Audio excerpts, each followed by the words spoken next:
Well, let's go through these stories in a bit more detail. Alex Petropoulos, political commentator with Young Voices UK, is here. Alex, good morning. Good morning, Rosie. I hope you're feeling good today after last night. Definitely. The Guardian, their front page story, they've done an interview with Keir Starmer, and the headline is, Labour can stem the populist threat by improving lives. What's the case that he's laid out here?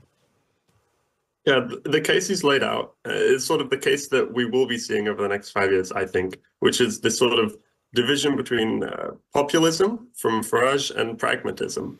And I think that, Keir Starmer's being very careful to say, the problems being identified around the country are real, but he thinks that he's the only one who can actually solve them. And, it's about solving problems. It's about actually tackling and grasping the problems that the countries face and not solving them straight away, but chipping away at them little by little. And in my opinion, that's what we need, because it's what we've had nothing of for the last 5 years. We've sort of had a government that sort of gave up a bit in trying to tackle big problems and sort of only focusing on the little things that make the marginal difference. I don't know. Immigration's not a little problem. That is very true, but they haven't really managed to deal with it either, have they?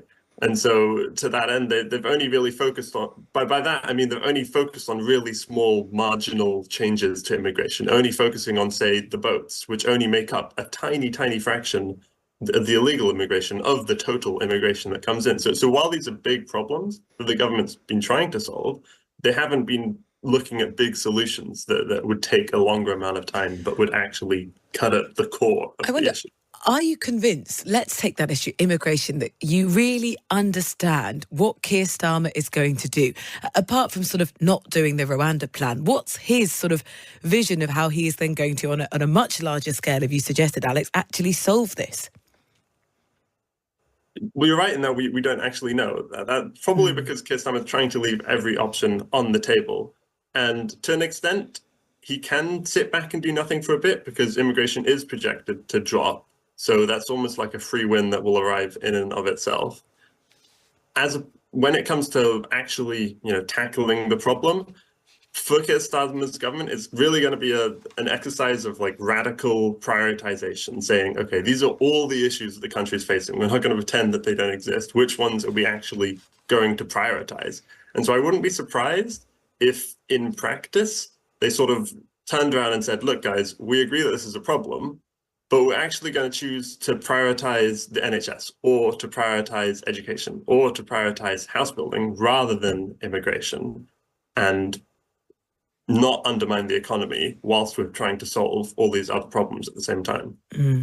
Yeah, there's interesting analysis of, I've been talking about it already this morning, how the right vote might get split. In the Times, and some of the other papers have picked up on this as well, Farage's sort of insults, the Times say they sound familiar as he tries to trash talk like Trump. Do you think those sort of Trumpian tactics work here in the UK? I think to an extent they do. I'm not a fan of Trump, but I will give credit where credit's due. He is very funny, and his insults are funny. They make people laugh. And to be honest, they're quite accurate. And I think if Farage can try and replicate that, he can see a success. Even amongst my generation, his party is seeing success, and I think it's because it appeals to that edginess. It appeals to that sort of cheekiness. Now, when that comes down to actual policy, things start to fall apart. Right? But if you can keep things within the domain of rhetoric, then you can keep that momentum building. But you look at what Trump did and you make this comparison, and you see even, Trump had 4 years in office, and now he's neck and neck with Biden despite the poor candidate that Biden is. So it's really, the story there is how well Biden is doing despite in spite of his candidacy, right? I guess that maybe isn't so much the story here. I mean, the type of things that Nigel Farage will say is he'll call the Prime Minister Slippery Sunak. He'll say the final TV leadership debate was one of the few times Keir Starmer seemed to be awake. The Times reports that, when Keir Starmer gets brought up, Farage starts yawning. I mean, it's not clever. It's not clever, but it is saying things that people think. It's sort of saying the things that people would say at the pub, and he's providing a distraction, and some people want a distraction. I don't blame those people who want the distraction, because things got kind of bad, and there's like a natural human response when things get bad to either sort of throw everything at the wall and get a bit angry, or sort of just give up and lose faith in the political system. As a populist, Farage sort of appeals to people who've lost faith in the political system. He can point out the problems, and he points out the problems more successfully than any other politician. He says, this is wrong, this is wrong, this is wrong. Well, he then comes up with all the wrong solutions. Yeah, he was saying, the BBC had a rigged question time audience. It is language that echoes Donald Trump. So, it often mirrors it almost entirely.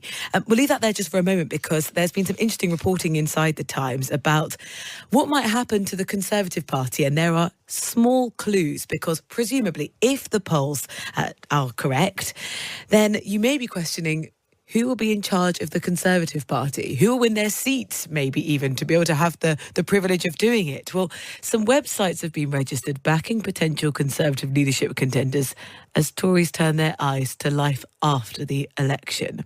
Suella Braverman, for example, has had her suellaforleader.co.uk website going for the campaign back in 2022. This may give you an idea, mightn't it, about who thinks, right, I'm up for doing this.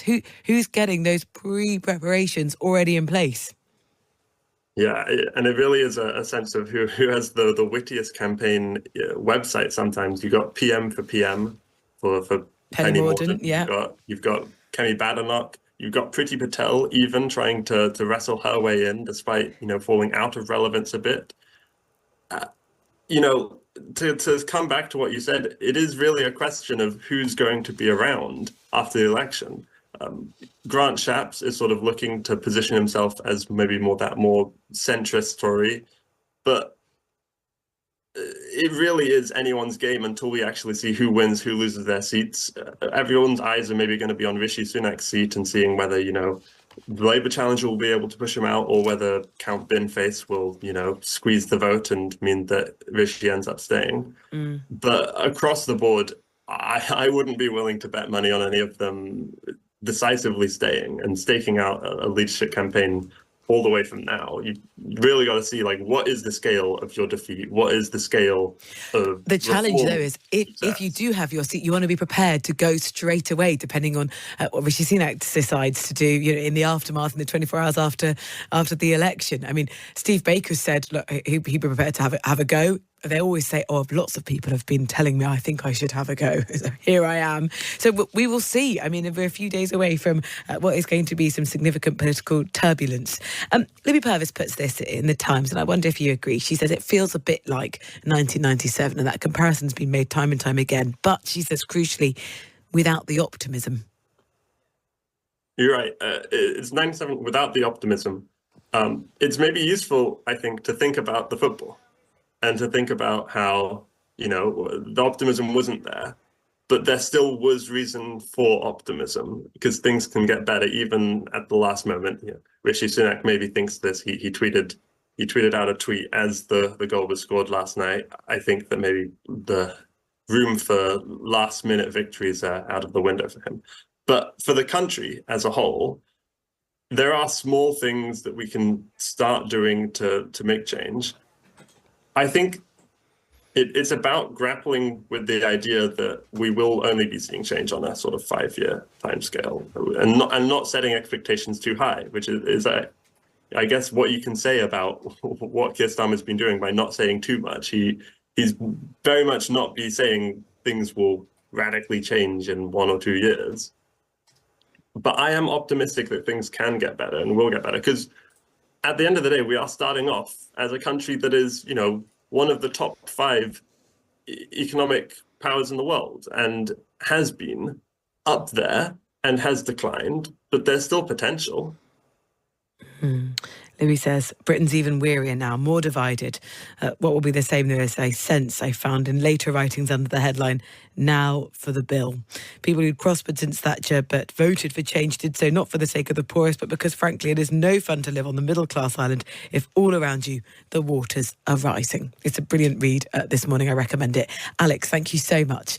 Political commentator with Young Voices UK, going through the papers with me now.